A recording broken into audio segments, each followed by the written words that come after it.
things that are determining our timing on things. So I thought we would get started. I'm Denise Cumming, the Executive Director of University Hospitals Kingston Foundation. We're the fundraising arm for Hotel Dieu Hospital, Kingston General Hospital, and Providence Care, and we are so very pleased to have you here as our guest today. Welcome. I wanted to introduce you to our board chair, Aaliyah Anagnostopoulos, as well. And as Aaliyah is coming up, I just want to extend a thanks. All of you are here today because you have been leadership level donors to our hospitals. We've had some wonderful accomplishments made possible through the generosity of all of you over the last few years. And throughout the next hour or so, you're going to hear from our hospital CEOs a little bit about what's been accomplished and what lies ahead. It's going to be a great program. But I would just invite Aaliyah to come forward and say a few words first. Thank you very much for everyone attending today. It means a lot to us and everyone from the foundation to have everybody here. Your generosity is unparalleled for the community, and we can't thank you enough for all your hard work and keeping the UHKF in your minds. Because of you, over 500,000 people in southeastern Ontario are using our hospitals here, and all three hospitals benefit. Hotel Dieu, Providence Care, and KGH. So because of you and your tremendous leadership in the goals of the hospitals, we are meeting our challenges. So on behalf of UHKF, I really like to thank everyone. And welcome to all of you. Thank you again on behalf of all of us for being here today and being such great supporters for the community and for the hospitals in particular. It's my pleasure to be the sort of lead-off batter, if you will, but you're going to hear from all three hospitals today about things that have been done with the support of UHKF and some plans for the future. We're really excited at Hotel Dieu to have just about finished all of the major work on our redevelopment plan. Some of you will have seen the evidence of construction and the noise and everything else, but it's all nearly finished now. It's a $20 million project to sort of concentrate ambulatory activities at Hotel Dieu, which is our mission for the future. It involved bringing over most of the remaining ambulatory clinic activities from KGH. And now in order to do projects like this, the government tends to put in about 90% of the capital dollars for construction for projects like this, and 10% of the money has to be found locally. And in addition, most of the money for equipment and other matters is also raised locally. So through the work of UHKF and people like yourselves, it's been possible to do these projects, but without you, it would not have been possible. So we're really excited to be opening up 2 new floors of clinic space, about 36,000 square feet of bright, clean, modern, state-of-the-art facilities for patients in new clinic programs and various medical and surgical programs. We've also opened a new pulmonary function lab and a new cystoscopy suite to support urology. And the only remaining construction activity is finishing off the elevator tower on Johnson Street, which is due to be finished, I think, by the end of the month. So, as I say, hematology, respirology, neurology, urology, neurosurgery, and general surgery create the bulk of what has been moved over, and we've incorporated equipment from KGH and had to buy quite a bit of new equipment for the new facilities as well. So again, donors like yourselves have supported that and made all of this possible for our 3 hospitals. This is just a few graphic pictures. This is the new cystoscopy suite, where the urologist will be doing local anesthetic ambulatory cystoscopy procedures. We're just in the process of trialing out new fluoroscopic X-ray C-arms today. In fact, we're using one of the OR today to see how they work, and that'll be part of the remaining equipment to put in this facility here. This is the new clinic floors. Each have 2 procedure rooms in them, and so this is a place where the hematologist would do bone marrow aspirations, for instance, and a variety of other procedure-based activities under local anesthetic in the clinic. The waiting rooms, of course, nobody looks forward to waiting, but this is a nice, bright, airy space with views of the city and the lake. So we're optimistic that people will at least find their waits more tolerable here, and hopefully not too long. All of the clinic rooms are fitted out in a generic fashion wherever possible, so that we can mix and match according to the demand. And you know, a clinic might be hematology today and neurology tomorrow. And so we've tried to limit the purpose-built areas as much as possible to maximize flexibility. So they're all fitted out with fairly standard examination tables, a bariatric chair, regular chairs, computer and hand washing stations, as well as various medical instrumentation.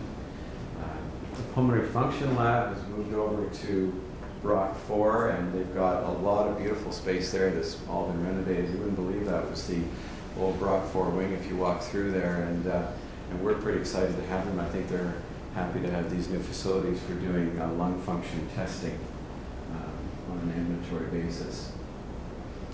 So I just wanted to talk a little bit about where our role is headed in the future in terms of trying to become innovative in the way we create ambulatory programs that focus on patients and programs in new ways and more efficient, or ways that add value in one way or another to the system. And an example of this would be the total joint program that started a few years ago. It's unique in the province in that we're the only one in the province, and I suspect actually the country, that's doing hip and knee replacements in a fully ambulatory setting. So rather than being admitted to an inpatient facility post-op, these patients stay in a short stay unit as part of our recovery room. And they've got a very tightly orchestrated program, and the vast majority, like 95% or more of patients, are out in less than 2 days. So typically if they have their surgery on Monday, and there were 4 or 5 people like that yesterday, our goal is to have them home for lunch on Wednesday. And it seems to be very well received and highly effective with good satisfaction and safety records. So that's just an example of the kind of innovative thing that we think has a role in ambulatory hospitals in the future. And I know that other hospitals in the province, Women's College and St. Joe's in London in particular, are looking at similar sorts of ideas of ways to be innovative in a changing environment. Another thing that we're working on in concert with Queen's and the other 2 hospitals in town are research initiatives. And each of the hospitals is now in the process of incorporating or has incorporated a research institute. And the idea is that we will then work together to further the research mission of the university and the hospitals in Kingston. And just a few examples of things that are relatively new at Hotel Do. We've been fortunate that some of our higher profile and more successful researchers have been successful in applying through Queen's and the hospitals for funding through Canada Foundation for Innovation, CFI, and MRI, the Ministry of Research Innovation Ontario. And they jointly operate a research funding program that again has a matching component. There's local money that has to be provided by local partners. And through that sort of funding in the center, we've been able to garner millions of dollars over the last numbers of years for research. And 3 activities in particular at Hotel Do are a new gait lab for motion testing that we initiated and opened about a year ago. And new projects that have just been funded in this year's round are a neurosciences research lab, which will be redeveloped in an older section of the hospital, and a research endoscopy unit for Gidru. And those 2, well, all 3 of those, in fact, dovetail with activities at Queen's and KGH in particular, and I think the neurosciences one of Providence Care as well. So one of the things that, again, we're trying to do in terms of being innovative is that Queen's Medical School has a brand new building, and if any of you have toured through it, they've got this really great high-tech clinical learning center, and they want to start running teaching clinics there. And so we're looking for ways with Queen's to work to be able to operate those clinics for them, so they can worry about the teaching side and the hospital can worry about the operational side of running those specialized teaching clinics. Working with the Southeast LHIN and the Ministry of Health in the last year, we've started a new bariatric regional assessment and treatment center where we assess and triage and manage patients with bariatric issues. And some of those patients will go into a medical management program that we oversee, and other patients who are candidates for bariatric surgery will go off to Ottawa or Toronto to have that surgery done, and then we provide the aftercare as well. The LIN has given us funding support to expand our chronic pain program, which is a desperately needed thing in this area, and as well some money for child and adolescent mental health to expand the urgent needs for that area of mental health care. So again, those are very important programs that are filling highly needed gaps within our system. And the most recent thing that we're starting to work on is a new dermatology ambulatory program, because that's been a deficiency within the region. There's only a couple of dermatologists in the whole Southeast LIN, and they're completely swamped, and there's no university dermatology training program at all. So we're working with the university and with the LIN to try to get that rolling as quickly as possible.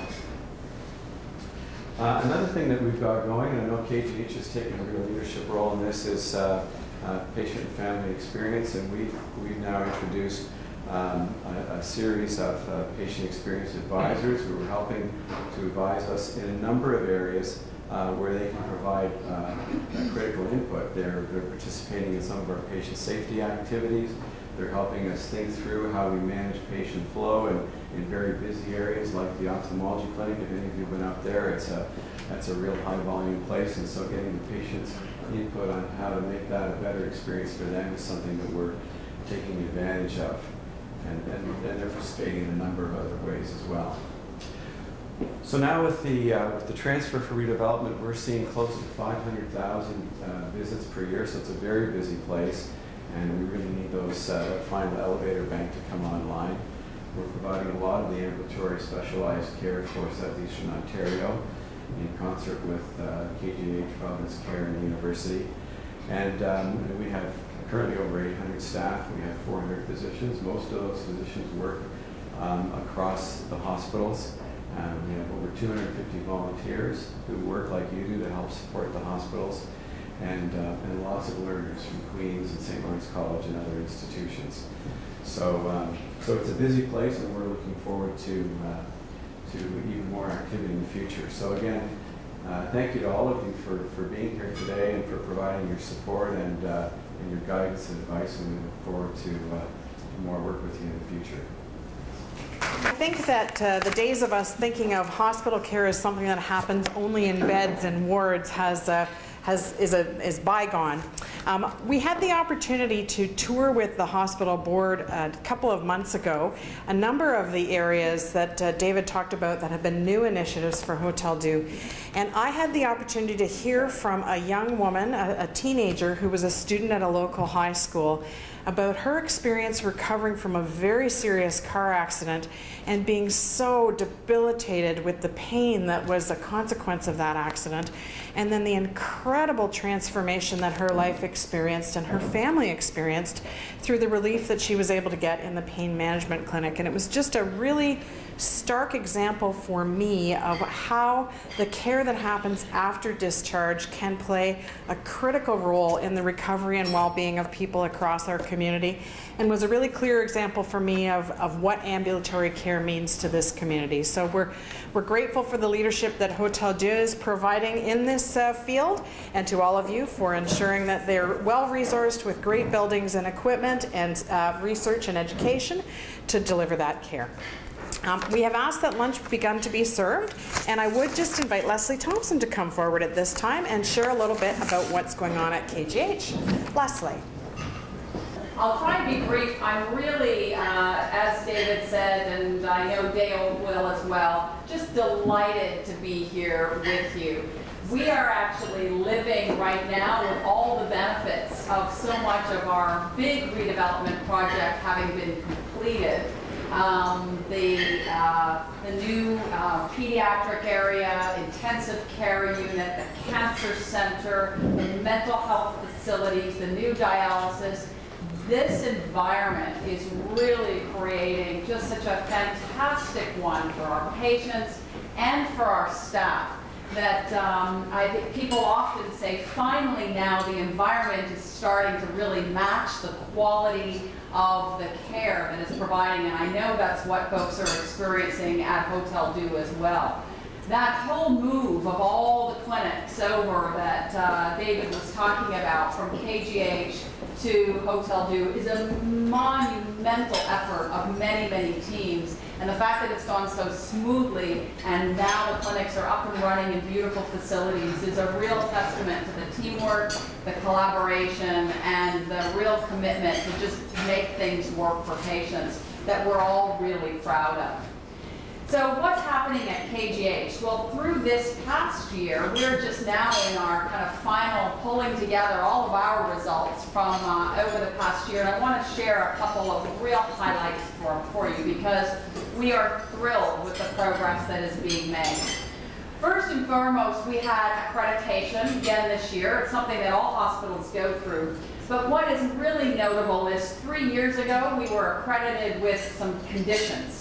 This year, we were one of a handful of hospitals in Canada that leapfrogged 2 levels and were accredited with exemplary standing, having met 99.5% of the standards of their 2,000 standards of accreditation Canada. So that was a really incredible achievement, which we were just delighted with. And in fact, we won 7 major awards this year. So Accreditation Canada is one of them. The other big award that we won for all the work that is undergoing with our patient and family-focused care initiative and the work with the patient experience advisors and interprofessional working as teams around care. We were the first Canadian hospital in an international competition we received an NRC Picker Award for the work and the leadership that the staff are providing around patient-centered care. So that was another huge, huge progress. Also on the accreditation front, we are one of the first hospitals in Canada to earn the new Accreditation Canada Regional Stroke Program Distinction Award. And that happens with partnership with hospitals right across the region with new standards of excellence that have been put in place for the leadership role that our teams are playing with stroke care right across the region in partnership with others. And we were one of the first hospitals ever to win that. And so that's exciting. Our laboratory services just also got a big award of distinction for their accreditation that has gone through and has at least reached a level of achievement that is brand new for them and is one of the highest standards you can achieve in all of the clinical laboratory services. We also, on the workplace health, we've been, now that people are in environments too that are working and feeling better about what's happening at KGH, we won a gold level of Healthy Workplace Award from the Ontario Hospital Association. Last year we were silver, this year is gold, and we're going for platinum. And so all of that is kind of getting up, and those are wonderful tributes really to the work that the staff are doing around creating an environment for care that staff feel good about themselves and about the place that they work. We were also honored by, through Cancer Care Ontario for a special award, a Human Touch Award that went to one of our patient experience advisors. And Marla was honored for the leadership that she's providing as a patient experience advisor throughout Ontario, really helping people see the value that can be created by partnering in new and different ways as a patient with the organization and with the cancer program. So we're just thrilled to have her honored as well. So those are some of the examples of some of the things that have happened from earning accolades from others. Because I can tell you all the good things. I'm slightly biased, even though there's a lot of great evidence. So it's always fantastic when we get recognized by others. The big things that we're working on this year, well, we are continuing. We've balanced the books again. So we have had now 4 consecutive years of now with the deficit is completely, it will never come back. We are balanced on our operating side. time. We've increased the amount of capital we've been able to invest. In 4 years, we've gone from $3 million a year to $15 million a year of capital equipment that we can invest now through savings in the hospital to support patient safety and to support our staff. That plus the phenomenal support we get from the foundation, from the auxiliary, is just allowing us to equip our people with new things like a new CT scan and high-low new beds for patients, new chairs for patients, new bassinets in the Neonatal Intensive Care Unit. These are vital for the way in which our staff are being able to provide care. So we're thrilled with that as well. We're going to continue. Our biggest challenge that we're working on is decreasing our wait times in emergency, that if you need to be admitted to the hospital, you wait too long right now. But we are still in the pack with our peers, but it's not good enough. So that is really one of our top priorities for this year. Waiting times for surgeries and our procedures are all down. Waiting times, if non-urgent, are good. But if you need admitted from emerge to be admitted to the hospital, that is one of the things that we're working really hard, is probably the #1 top priority with everything else that we're working on this year. So you can expect to see progress on that front. The other thing that we've been doing is working diligently to prepare the plans for that have now been submitted to government for phase 2 redevelopment for KGH. So just when we finish a really big, important set of redevelopment initiatives, there are vital areas that need redevelopment for the future. So that, with the support of our partner hospitals and the LIN and now into the ministry, we're working on getting the money to then start in the detailed functional programming. So what can you expect from phase 2 at KGH?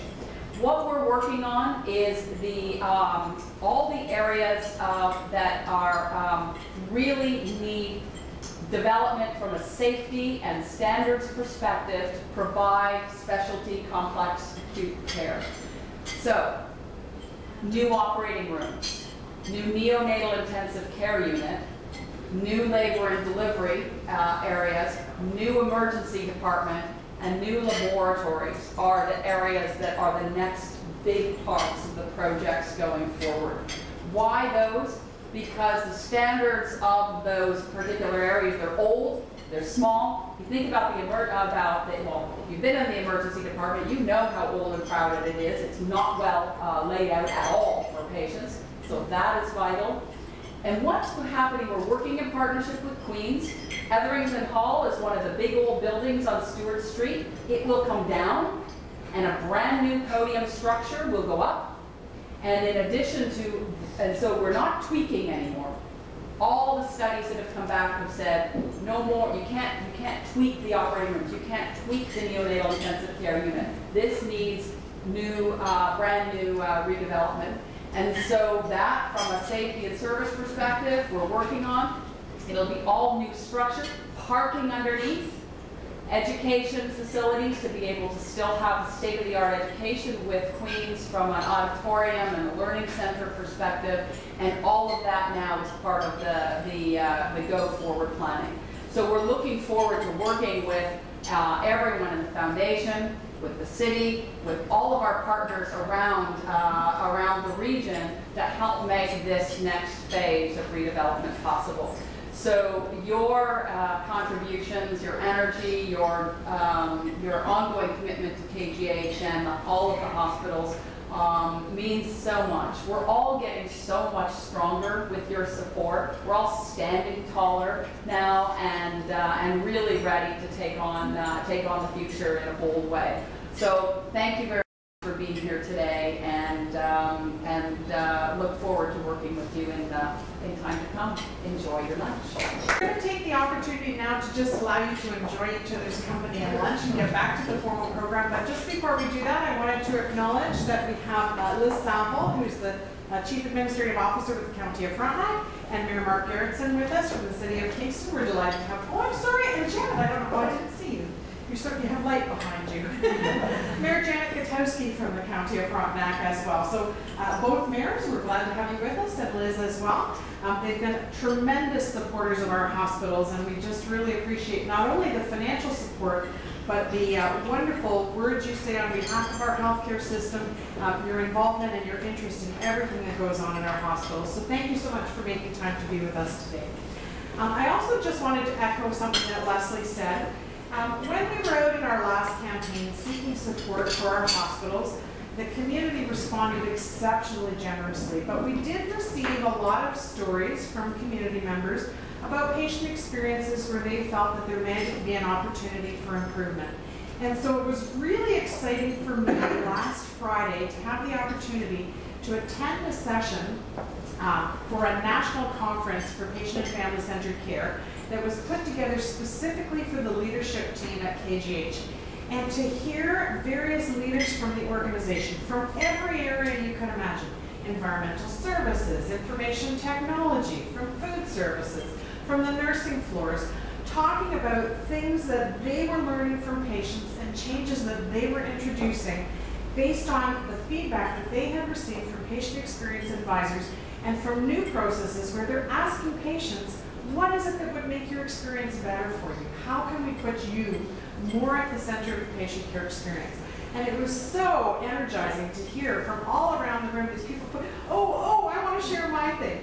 So it really marked for me an advent of a change that is coming that we are going to see right across the city and all of our hospitals, all of which have new processes and exciting new consultation programs in place to make sure that we as patients are at the center of the experience and that our outcome and our feelings and our sense of being in control of our health and our recovery is the outcome that everyone's working towards.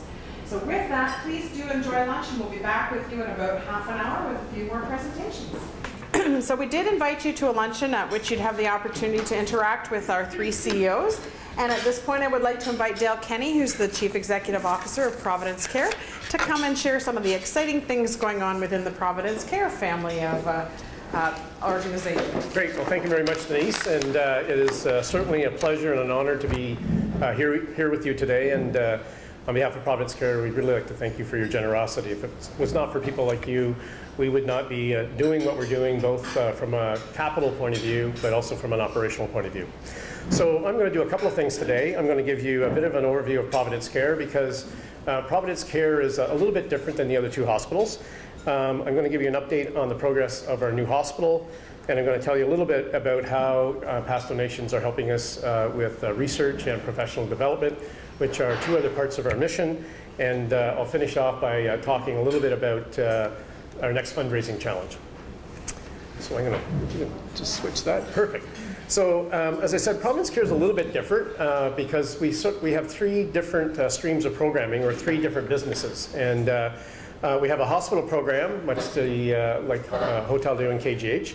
And we're on the non-acute side. And we provide mental health services at our mental health services site, which is the former Kingston Psychiatric Hospital. And our hospital services also at St. Mary's the Lake, where we provide rehabilitation, complex continuing care, specialized geriatrics, and palliative care. So that's our hospital programs. Of our budget, the hospital is about 60% of our operating budget. We also operate a long-term care facility, Province Manor, over on Sydenham Street. It's a 245-bed long-term care facility. I think it's the 2nd largest in this LHIN, and it accounts for probably about 10 to 15% of our operating budget. And the last component of Providence Care is our community programs. We operate about 20 community programs, and we have about 18 offices across the LHIN. Offices in Brockville and Smith Falls, or Brockville and Charlotte Lake, here in Kingston, Napanee, and Belleville. And so we're out there doing community work around mental health, geriatrics, and rehabilitation, and accounts for about 25% of our budget. So although under the name of Providence Care, a lot of people tend to focus in on our hospital programs, we actually serve more clients in the Southeast LHIN through our long-term care program and our community programs than we do actually through our hospital program. And although we're under the umbrella of University Hospitals Kingston Foundation, we also look to raise money through UHKF for the other components of our business. So the next slide. So I'm going to talk a little bit about Providence Care, the new Providence Care Hospital. This was the money raised in the last campaign, the Together We Can campaign. And we're actually going to bring together the programs that are at St. Mary's of the Lake and our mental health services site into a new hospital that's going to be built out at the King West site where the the former Kingston Psychiatric Hospital is, only closer to the water. And I don't have a lot of pictures to show you because we're in commercially confidential meetings with the 3 proponents who have been selected to bid in our project. Those 3 proponents are Plenary, who is anchored by PCL Construction, Integrated Team Solutions, which is anchored by Ellis Don, a major construction company here in Canada, and the other is Providence Alliance for Caring Environments, which is a group that has come together under that name, and they're anchored by Carillion Construction in partnership with M. Sullivan and Son, who are a local construction firm here. So we are meeting with them. We are in these meetings to go through design with them. We expect to have bids on the new project at the end of June. We hope to select a preferred proponent in September. We will negotiate with the preferred proponent, sign a contract hopefully in November, and we will have shovel in the ground, probably have a groundbreaking ceremony in November, and they will be on site in December to start to build the new hospital. So this is about a 580,000 square foot facility that will overlook Lake Ontario. All 3 proponents have commented that it has to be one of the nicest building sites for a hospital in Ontario. The designs are going to be such that we're going to allow lots of natural light, lots of connection to the environment, and it's going to be quite a magnificent spot for our patients and our staff to work in. So we're quite excited about that. As I said, that's the result of the generosity of the people in this room that have contributed to the ongoing cost of Providence Care Hospital. I'm going to also talk a little bit about the other parts of our mission in terms of research and teaching. And I'm going to play a little video for you from one of our staff members who's going to talk a little bit about how we support, Providence Care supports our staff, but also a little bit about a little bit of the research that she's involved in.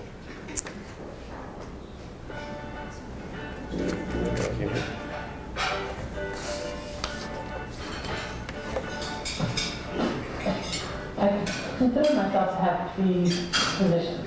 One is clinical, where I work directly with clients on rehabilitation. The second one is my practice leader role, where I deal with a scope of practice, best practice issues for our group. And then the third part, which I'm fortunate to do, is research. The nice thing about Providence Care St. Mary's Hospital is they've actually been aware of what my needs are as an individual and as a physiotherapist. So if they knew I needed to expand and grow in terms of what I do professionally, I made them aware of that. A key one for this is the research. They knew I was interested in research, and when the opportunity came about, they didn't hesitate to offer that to me. So I found that really rewarding. It allowed me to branch out, not only professionally, but also with individuals in the community, which helped me to link, I think, our facility with community organizations. It all comes down to our clients, what's good for them, what's best for them in terms of their care, and by us gaining more experience and more knowledge, we can help them to the fullest. So Mary Jo is involved in a research project with Queen's University and Providence Care around a piece of equipment called the KIN arm. And the KIN arm is a tool that helps them measure the range of motion in patients who have just had a recent stroke, so we can actually determine what the best care plan for that is. So the other little video I'm going to show you has to do with actually donations that we received through UHKF to help around our professional development. And this video highlights some of the one of our staff members talking about working in the community.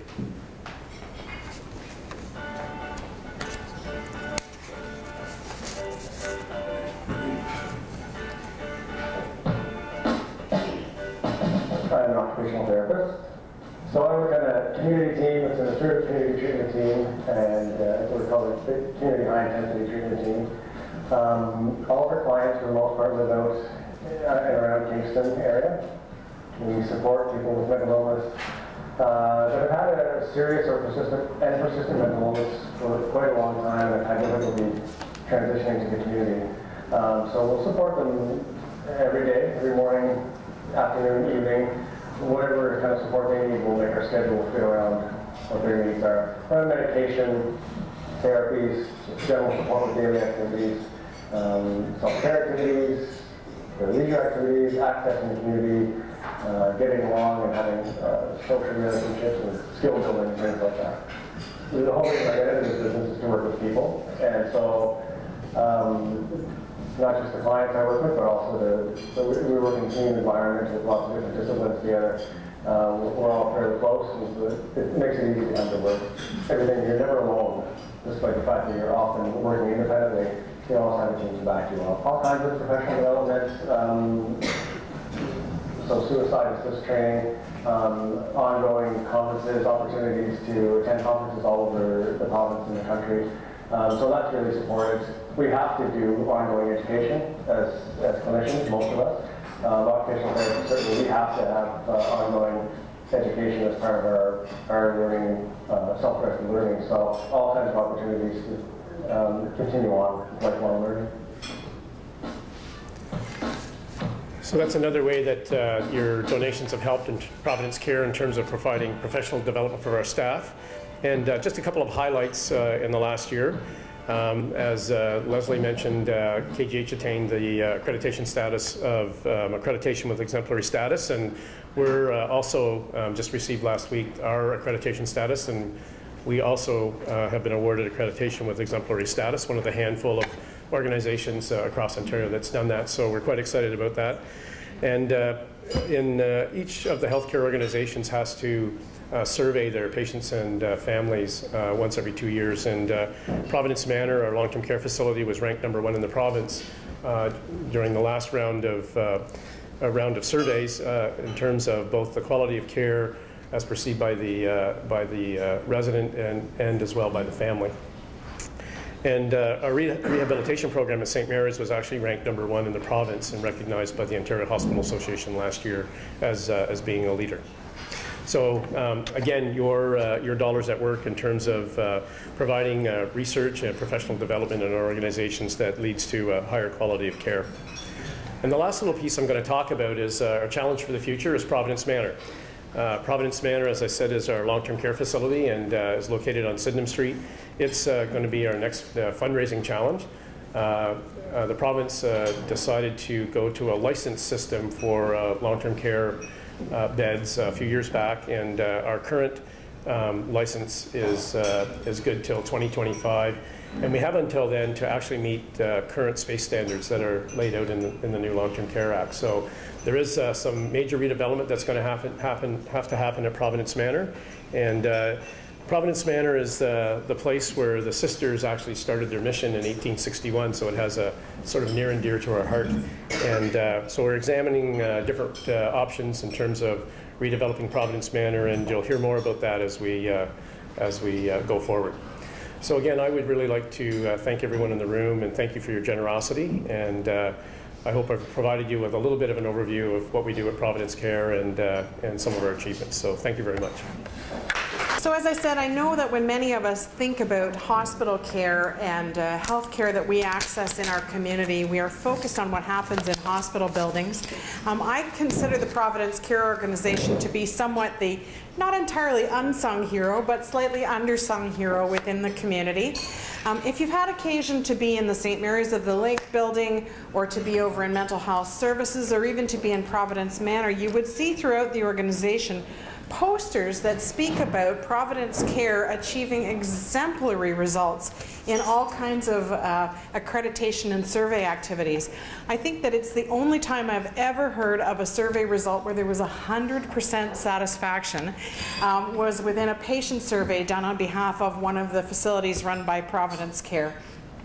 They work very hard to make sure that wherever people are receiving care as patients, residents, or clients, they have the most home-like environment possible for whatever the length of stay that they need to experience care. And we are so, so proud to be affiliated with Providence Care. And we do look forward to this next Providence Manor project, because for 243 people, Providence Manor is a really important home at a really important time of life.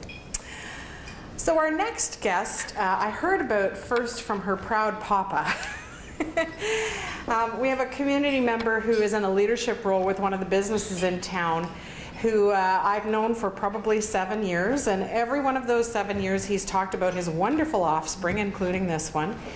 A couple of years ago, he told me that one of them was expecting, and then shared that she had had to go through a quite difficult delivery of a child who was very fragile as a newborn.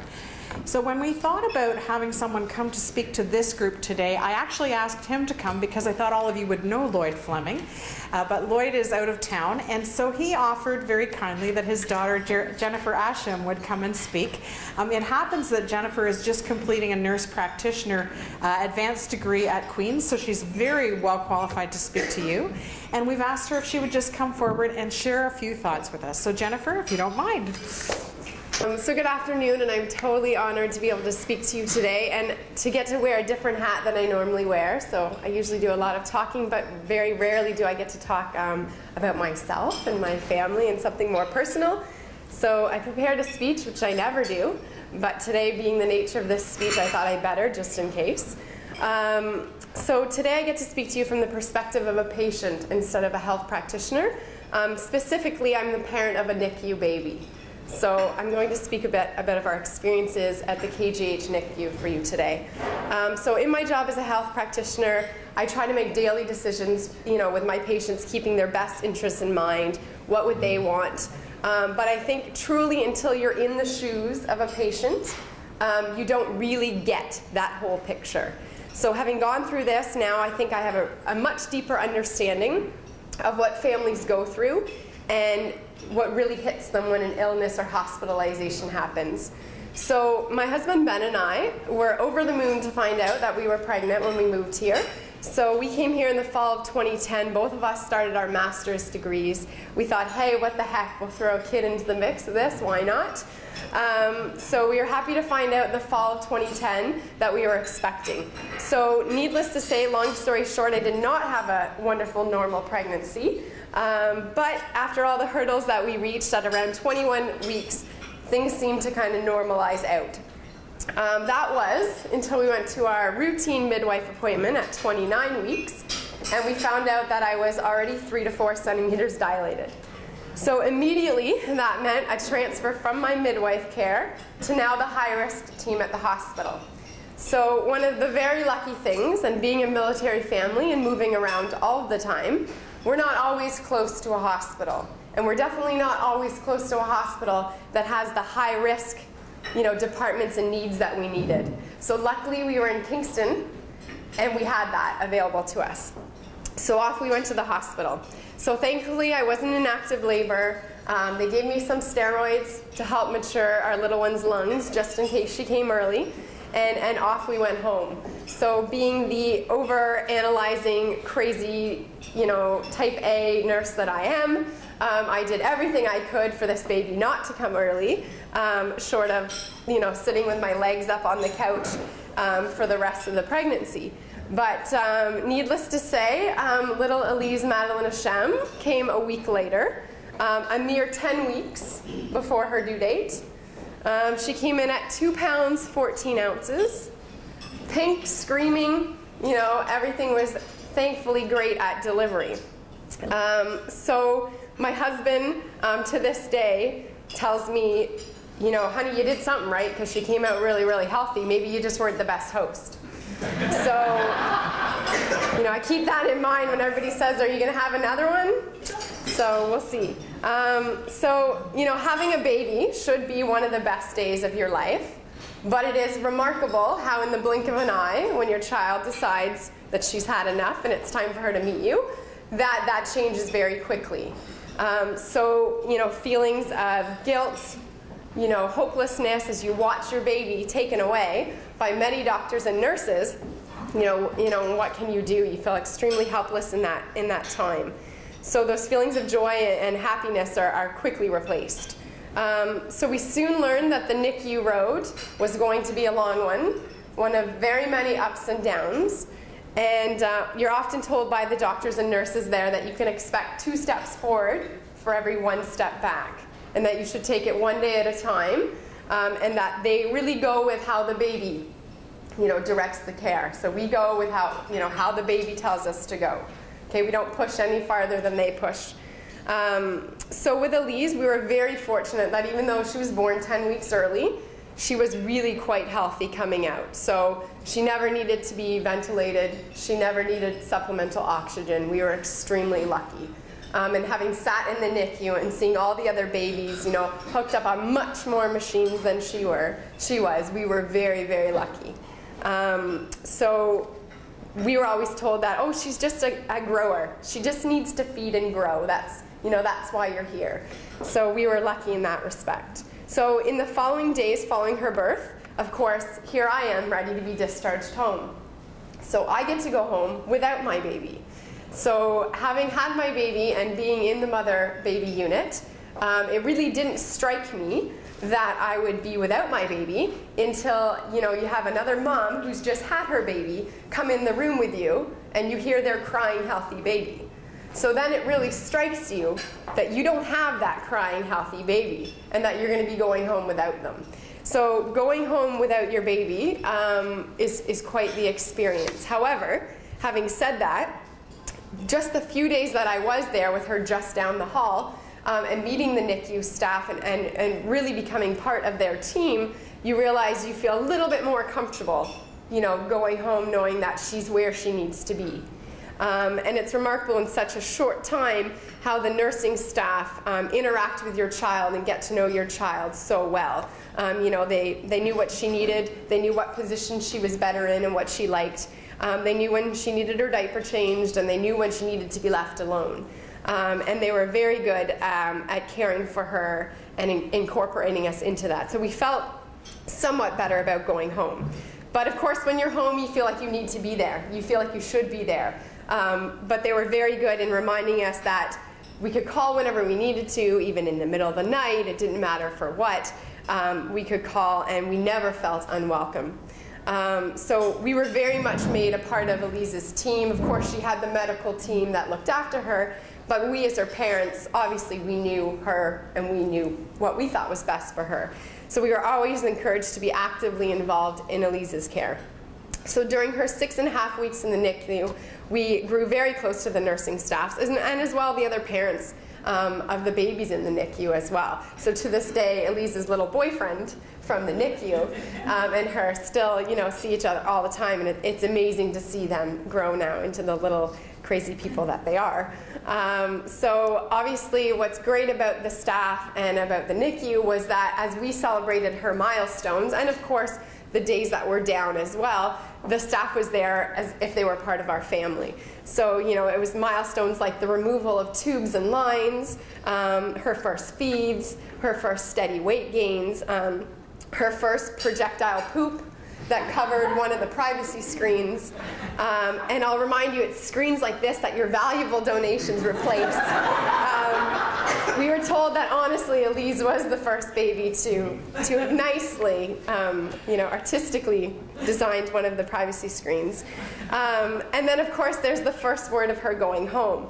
So the nursing staff really became kind of personal cheerleaders, and it was amazing. And I remember the last day before going home, they said, you know, she's got to gain weight steadily before she can go. So, you know, you'd get a day where she'd go up, and then you'd get a day where she'd go down, and then you'd have to reset again. And then you'd have to see so many days of steady weight gain for her to go home. And on that final deciding day where she had to be up for us to go home, the nurse and I put her on the scale, and we just waited until that number stopped moving, and it was a gain, and the nurse and I just jumped and started hugging, and one of the other nurses from across the room screamed, "The baby!" Like, the baby's on the scale still. Right, the baby, okay. So they really became, you know, our personal cheerleaders, and we were so fortunate enough to have them every step of the way. And I look back now as a practitioner myself, and it's amazing how some of the little milestones that as practitioners we think are so trivial, you know, like, oh, you know, her sodium's up today. And we're like, woo, sodium's up, like it is a good day, right? And then tomorrow you come in and they say, she's had like 3 apneic periods today, and you're like, ugh, you know, like she shouldn't be having these. So you go with your ups and downs, and as a practitioner, you know, when a sodium's up from 133 to 135, not a big deal, like it's not a big deal to us. But as a parent now and seeing it on the other side, it's enormously amplified.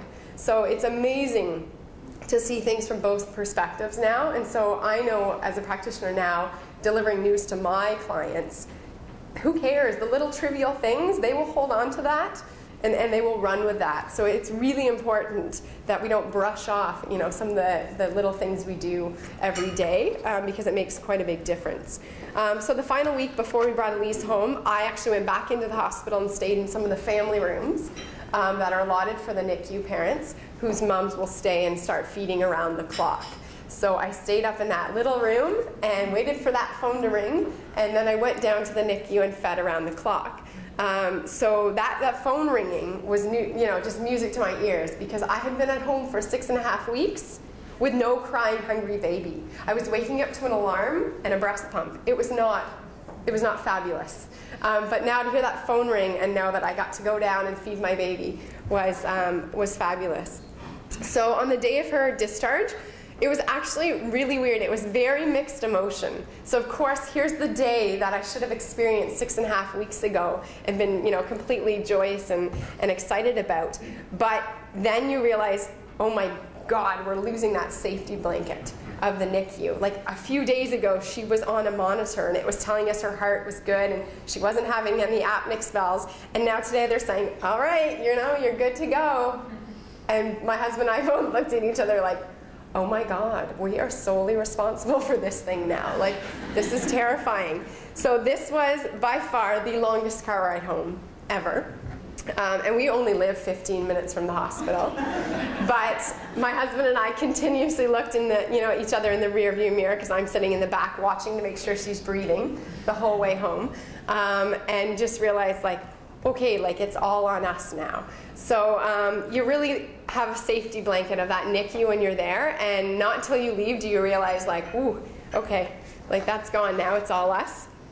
But we made it home, everyone made it home safe and sound that day. And with my husband's post on Facebook that the princess had entered the castle, we ended the wildest roller coaster ride of our lives. So Elise turned 2 last month. She weighs 22 pounds now.